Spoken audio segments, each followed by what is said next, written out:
appointed, the last one.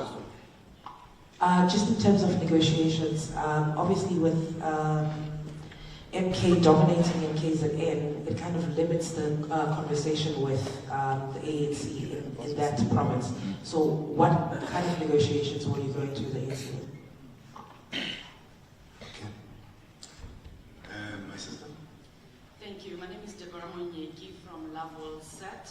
Mr. Malema, at the World Health Assembly last week on the 28th of May, the member states of World Health Organization reiterated that the world needs a pandemic agreement built on the principles of equity, sovereignty, and prevention to ensure that future generations are safeguarded from the threat of inevitable future pandemics. Are we going to see EFF lobbying other political parties in Parliament for South Africa to support the pandemic treaty? Thank you. Okay. Thank you very much. We go to number 5. Okay, thank you. Good day, Mr. Malema. It's Ndando from Bloomberg News. Just wondering if you have started thinking about presidential candidates in whatever coalition formation you end up with. What would some of the criteria be to elect a presidential candidate? Thank you. Go to the next hand. Yeah. Sahajam from Solar Media.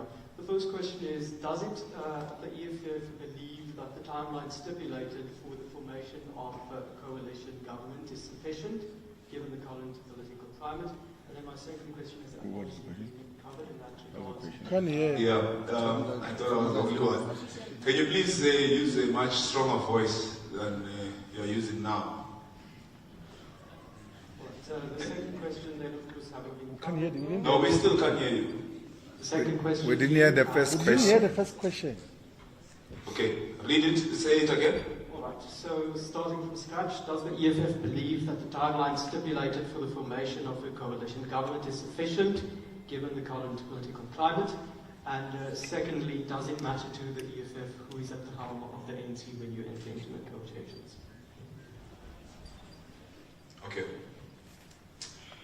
You can go. Please try to utilize the mic. Mr. Malema, this is Christian from Netwerk Verintona speaking. My question is, do you rule out coalition talks with any specific parties, and what are those parties? And seeing that the EFF and the ANC will not have enough seats to, on their own, have a coalition, what other parties, could there be a possibility that a third party would be involved, and which party would you prefer? Thank you. Thank you. Brother there. Good day, Mr. Malema. My name is Saeed. I'm from Phoenix TV.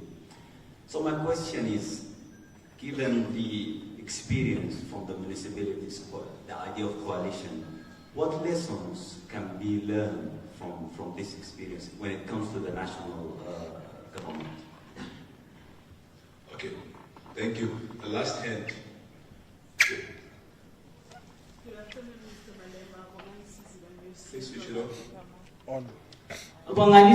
News Central TV. Which sprang into action as Mulungisi Madonsela Battalion and brought the necessary energy and dynamism into our election campaign and programs. The impact of the youth was felt in the 2024 election, and we commend the battalion for a job well done. The 2024 elections were not easy for the EFF, which was fighting not only against the ruling party, but against many puppets of the white racial capitalist establishment existing as political parties and in different media platforms.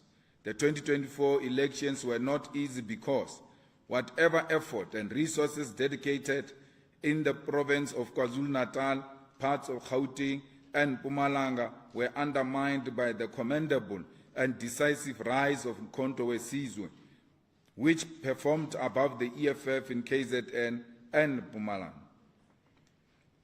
We nevertheless congratulate and commend the people of South Africa for voting out the ruling party from an absolute parliamentary majority, which was abused since 1994.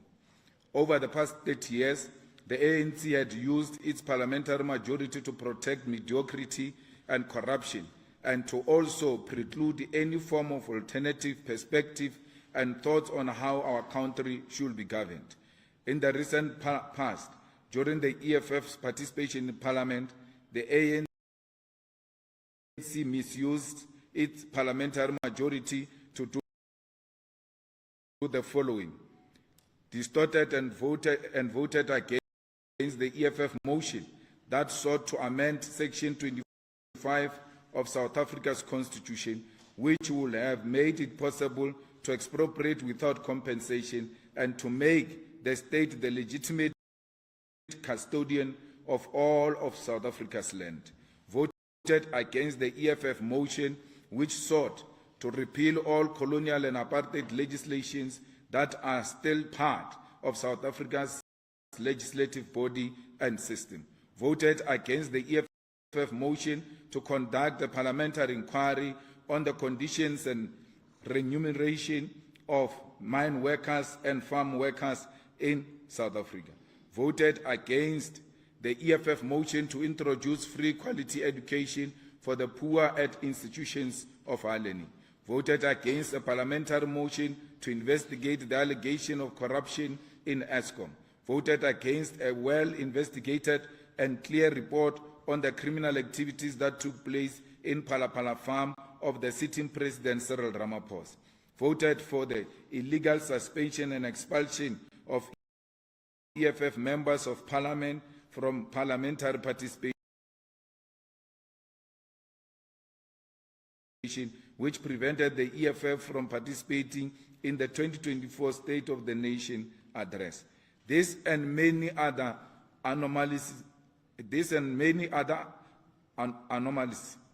constitute the core of how the former liberation movement misused its parliamentary majority and dismally failed to bring about thoroughgoing economic emancipation to the people of South Africa. In the past 30 years, the EFF dismally failed to use the ANC dismally failed to use the parliamentary majority to bring about legislative changes that will have improved the living conditions of our people. We therefore appropriate that for the first time since 1994, the parliamentary majority of the ANC has been broken, and that from now henceforth, Parliament will take decisions based on logic and sense and not on entitlement of being the sole dominant ruling party. Parliament will now be better positioned as a true representative of our people and not a platform to protect the political elite of the ruling class. Now that the parliamentary majority of the ANC has been broken and there is no single political party that can constitute government on its own, we as the EFF will be engaging with different political parties on how we elect leadership of Parliament and constitute a government that will lead South Africa for the next 5 years. We will engage with all political parties with an appreciation that a government should be constituted within the next 14 days, meaning that some of the issues might be resolved after the base agreements have been reached. As previously mandated by the Central Command Team, CCT, after the 2021 local government elections, the EFF negotiations principles are as follows.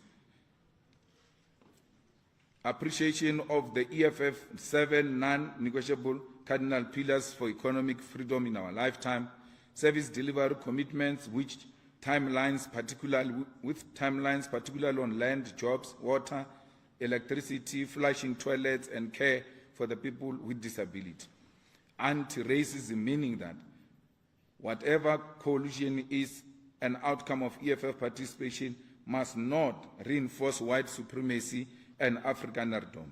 Anti-imperialism, meaning that whoever we partner with must not be a puppet or representation of the West imperialist agenda and interests in South Africa.